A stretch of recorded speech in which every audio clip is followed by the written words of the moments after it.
Hello everyone. मेरा नाम है स्टैनली सैमुअल। मैं हम लोग आज बात करने वाले हैं lime requirement for acidic soil. तो आखिर एसिड सॉइल आप लोग जानते हैं क्या? मैंने पहले भी बताया कि एसिड सॉइल क्या होता है ना? तो हमारे इंडिया में या वर्ल्ड सिनारियो में बात करें तो हमारे काफ़ी सारे ऐसे रीजन हैं जो एसिडिक कंडीशन में आते हैं। खासकर जिस जगह मैं अभी हूँ छत्तीसगढ़ में, वो रीजन तो एसिडिक सॉइल्स आपके ज़्यादा एरिया में डिस्ट्रीब्यूटेड है। तो अब इन एसिड सॉइल्स में अच्छा प्रोडक्शन लेने के लिए हमको कैलकुलेट करना पड़ेगा लाइम रिक्वायरमेंट, कि कितना लाइम हमको लगेगा उस पीएच को न्यूट्रलाइज करने में, ताकि हम ब्रिंग पीएच को चेंज कर सके न्यूट्रल के रेंज में। तो चलिए देखते हैं कि लाइम रिक्वायरमेंट क्या होता है। ठीक है, तो ये lime requirement of acid soil हम पढ़ने वाले हैं। तो हम क्या कर रहे हैं, लाइम अप्लाई किए तो आपके जो एसिड सॉइल में कैल्शियम के आयन उसके हाइड्रोनियम आयंस को रिप्लेस कर दी। ये सिंपल सा एक डिपिक्शन है आपका। ठीक है, तो बात करते हैं हमारा एक्चुअली 47% ऑफ जो एरेबल लैंड है वर्ल्ड में वो नेचुरली एसिडिक है। ठीक है, तो एसिडिटी अलग टाइप की होती है, अलग अलग टाइप की होती है। जैसे एक सॉइल सॉल्यूशन एसिडिटी हो गया आपका, सॉइल सॉल्यूशन एसिडिटी हो गया, एक्सचेंजेबल एसिडिटी हो गया, नॉन एक्सचेंजेबल एसिडिटी हो गया, और एक पोटेंशियल एसिडिटी भी आपका होता है। तो अब लाइमिंग क्या है, मतलब कैल्शियम और मैग्नीशियम डाल के हम क्या कर रहे हैं, मतलब हम न्यूट्रलाइज कर रहे हैं उन टॉक्सिक एलिमेंट को, मेजरली H प्लस और एल्यूमिनियम आयन को। ठीक है, तो इससे एक और प्रॉफिट होता है कि हमारी जो मॉलिब्डेनम और फास्फोरस की अवेलेबिलिटी है सॉइल में वो आपकी बढ़ जाती है। ठीक है, अब क्या करेंगे इसके लिए, अब कौन कौन से मेथड है, लाइम रिक्वायरमेंट कैसे करेंगे, क्या करेंगे। पहले देखते हैं कि वर्ल्ड का सिनारियो क्या है। ये आपका कुछ क्राइटेरिया और कंडीशन दिया है। जैसे आपका एक्सट्रीमली एसिड जो 3.5 से कम है उसको आप पिंक कलर से डिपिक्टेड है, हाई एसिडिक 3.5 4.5 है, येलो आपका मॉडरेटली एसिड है, और स्लाइटली ग्रीन ग्रीन जो है आपका स्लाइटली एसिडिक है। ठीक है, तो अब इंडियन सिचुएशन की बात करते हैं हम। इंडियन सिचुएशन की बात करते हैं।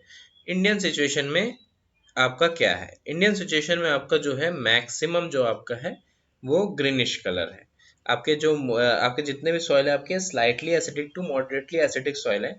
आपके जो इंडियन कंडीशन में बहुत रेयर हाईली एसिडिक सॉइल है, वो भी कुछ एसिड सल्फेट सॉइल के एरियाज में आपके ज़्यादा है। आप देखेंगे ये सारे जितने भी रीजन आपको दिख रहे हैं ये आपके कौन से हैं, स्लाइटली एसिडिक में आ रहे हैं। यहाँ पे कुछ आपका हाईली एसिडिक में आएगा, यहाँ कुछ आपका मॉडरेटली एसिडिक कंडीशंस में आएगा। ठीक है, तो अब बात करते हैं कि एसिडिटी, मैंने आपको बता दिया एसिडिटी के टाइप क्या क्या है, एक्सचेंजेबल नॉन एक्सचेंजेबल, है ना? तो प्लांट में क्या कंस्टेंट है, हाइड्रोजन टॉक्सिसिटी है, एल्यूमिनियम टॉक्सिसिटी है, मैग्नीशियम टॉक्सिसिटी है, और कैल्शियम और मैग्नीशियम की डिफिशियंसी है।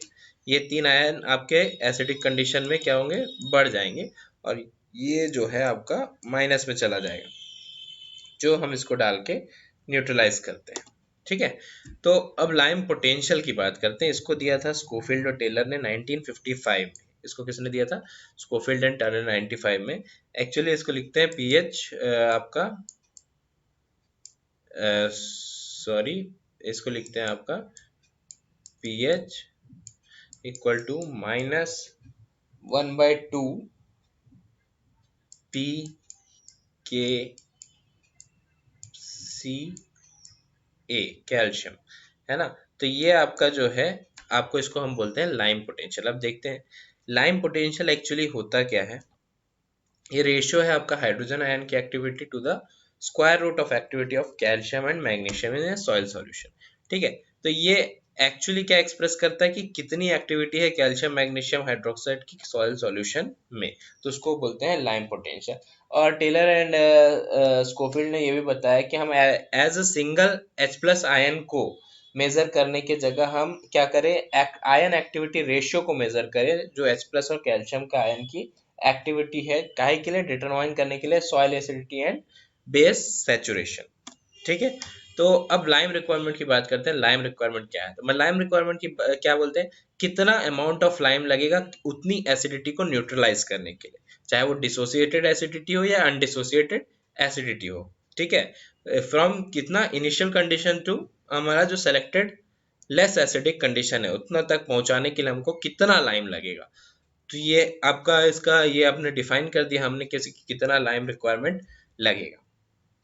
ठीक है, तो इसको हम किसके टर्म में बात करते हैं, हम किसके टर्म में बात करते हैं, कैल्शियम कार्बोनेट इक्विवेलेंट के टर्म में बात करते हैं कि कितना मिली इक्विवेलेंट पर 100 ग्राम ऑफ सॉइल, या कितना metric ton calcium carbonate per hectare लगेगा एसिडिटी को न्यूट्रलाइज करने के लिए। ठीक है, क्यों कैल्शियम कार्बोनेट के टर्म में डिफाइन करते हैं, क्योंकि ये इकोनॉमिकली और ग्रोथ एनहांसिंग क्वालिटी जो है लाइम की, वो बहुत अच्छा कॉमन बेस जो यूज करते हैं न्यूट्रलाइजिंग सॉइल एसिडिटी।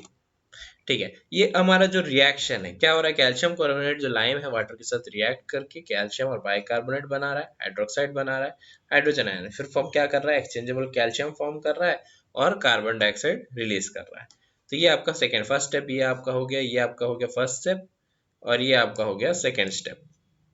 ठीक है, इसके बाद हम बात करते हैं कि कैल्शियम कार्बन इक्विवेलेंट क्या होता है, कि कितना हम इनके कंपैरिजन में बात करें तो कितना अगर दूसरा लाइमिंग मटेरियल यूज कर रहे हैं तो कितना उसकी इक्विवेलेंस है। तो उसको कैसे मेजर करेंगे, कितना molecular weight of calcium carbonate upon molecular weight of liming material, कि कितना लगेगा कैल्शियम कार्बोनेट और कितना लगेगा लाइमिंग मटेरियल। ठीक है, उनका मॉलिक्यूलर वेट। फॉर एग्जांपल बात करते हैं डोलोमाइट की, बात करते हैं। ठीक है, तो हम क्या करेंगे, डोलोमाइट का आपका मॉलिक्यूलर वेट होता है आपका 92, और आपका कैल्शियम कार्बोनेट का होता है आपका 100।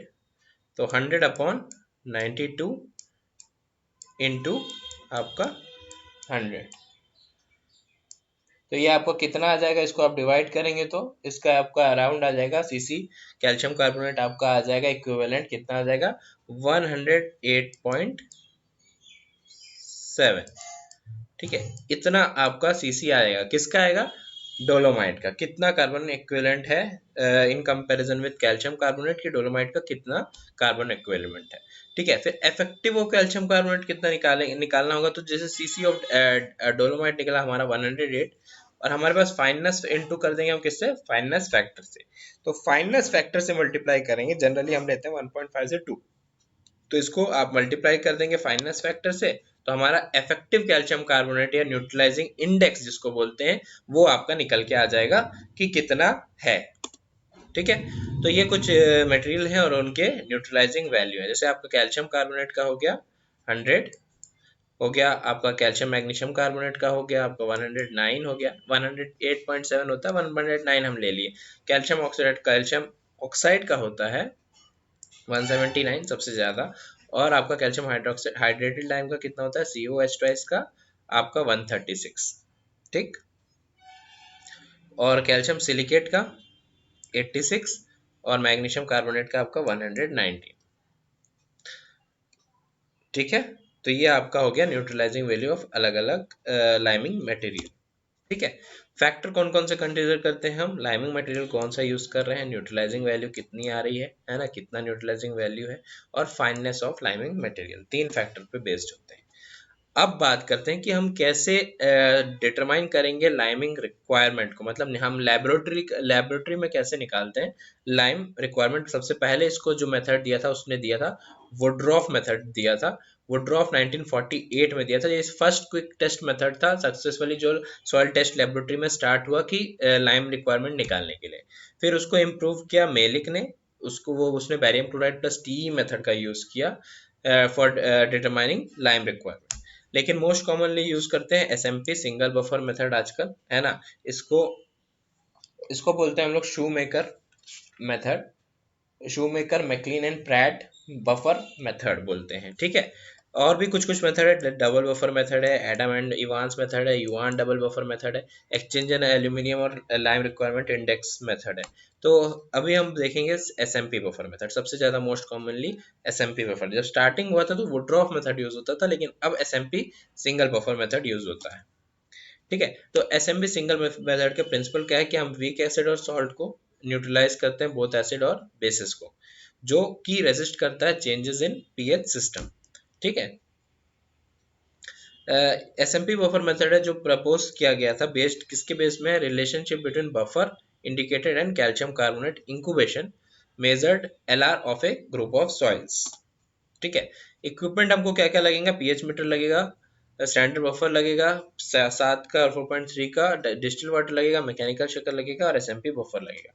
एसएमपी बफर बनाने के लिए आपको लगेगा, ये 18 लीटर बोतल की बात कर रहा हूँ, अगर आप 1 लीटर में बनाएंगे तो आपको लगेगा अराउंड आपका जो एसएमपी बफर लगेगा आपका, वो आपका 1.8 नाइट्रोफिनॉल लगेगा, 1.8 ग्राम नाइट्रोफिनॉल, 2.5 ml ट्राई इथेनॉल अमीन, 3 ग्राम पोटेशियम क्रोमेट, 2 ग्राम कैल्शियम एसिटेट और 53.2 ग्राम कैल्शियम क्लोराइड डिहाइड्रेट, जो कि 1 लीटर में डिसॉल्व करेंगे और उसको बाद में NaOH से पीएच को एडजस्ट करेंगे 7.5। ये जो आपका बताया गया है वो 18 लीटर के हिसाब से बताया गया है कि कितना कितना लगेगा। तो नाइट्रोफिनॉल 32.4 ग्राम, पोटेशियम क्रोमेट आपका 32 ग्राम लगेगा और ये आपको 52 ग्राम कैल्शियम क्लोराइड डिहाइड्रेट लगेगा, सॉरी किसी आपका 958 ग्राम कैल्शियम क्लोराइड डिहाइड्रेट लगेगा। तो ये आपका 18 लीटर बोतल के लिए बताया गया, ठीक है। तो इसमें 9 लीटर वाटर ऐड करेंगे, फिर विग्रेसली उसको शेक करेंगे, फिर आपका 36 ग्राम कैल्शियम एसिटेट उसको अलग 5 लीटर में डिस्टिल वाटर करके उसको सॉल्यूशन में बाद में मिक्स करेंगे, फिर उसको 50 शेक करेंगे 15 to 20 minute for 2 to 3 hours.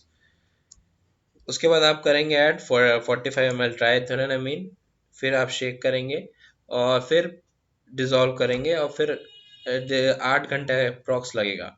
फिर उसको आप 18 लीटर में डाइल्यूट करेंगे, फिर उसको आप पीएच एडजस्ट करेंगे 7.5 विथ सोडियम हाइड्रोक्साइड, फिर फिल्टर करेंगे तो आपके पास आ जाएगा बफर। अब निकालने का तरीका, प्रोसीजर क्या है लाइम रिक्वायरमेंट, आप पहले स्टैंडर्डाइज करेंगे पीएच मीटर को, फिर आप 5 ग्राम सॉइल लेंगे और 5 ml डिस्टिल वाटर मिक्स करेंगे और सॉइल पीएच को रीड करेंगे उसका। फिर आप 10 ml buffer solution soil suspension में डालेंगे और उसका पीएच रीड करेंगे। फिर आप प्लेस मैकेनिकल शेकर में आप रख के उसको 250 ऑसिलेशन पर मिनट में 10 मिनट तक आप उसको ऑसिलेट करेंगे। फिर आप जो सस्पेंशन उसको 30 मिनट के बाद बिफोर आप क्या करेंगे, शेकर को 30 मिनट आपको डिटरमाइन करना है पीएच। फिर आप क्या डिटरमाइन करने के बाद बफर पीएच भी आपके पास आ गया और नॉर्मल पीएच भी आ गया, तो आप कैलकुलेट कर सकते हैं कि कितना अमाउंट ऑफ लाइम आपको निकालना है, ठीक है। तो ये है जैसे कि आपका सॉइल बफर पीएच 6.8 है तो आपको कितना लग रहा है, ये आपका कितने में लग रहा है, मेट्रिक टन पर हेक्टेयर के हिसाब से, ठीक है। तो मिनरल सॉइल के हिसाब से देखेंगे, एडजस्ट करेंगे, एग्रीकल्चर ग्राउंड लाइमस्टोन कितना लगेगा, ऑर्गेनिक सॉइल के हिसाब से कितना लगेगा, पीएच के हिसाब से आप देख लेंगे कि ये टेबल के हिसाब से आपको कितना टन अमेंडमेंट, अगर आपको 6.1 से आपको रेस करना है 6.6 में या जैसे भी, तो आपको कितना अमाउंट ऑफ आपको कैल्शियम कार्बोनेट लगेगा। ओके, थैंक यू, होप आपको ये लाइम रिक्वायरमेंट का चैप्टर समझ में आया हो। अगर आपको पसंद आया तो इस चैनल को जरूर सब्सक्राइब करें, लाइक करें और शेयर करें। Thank you.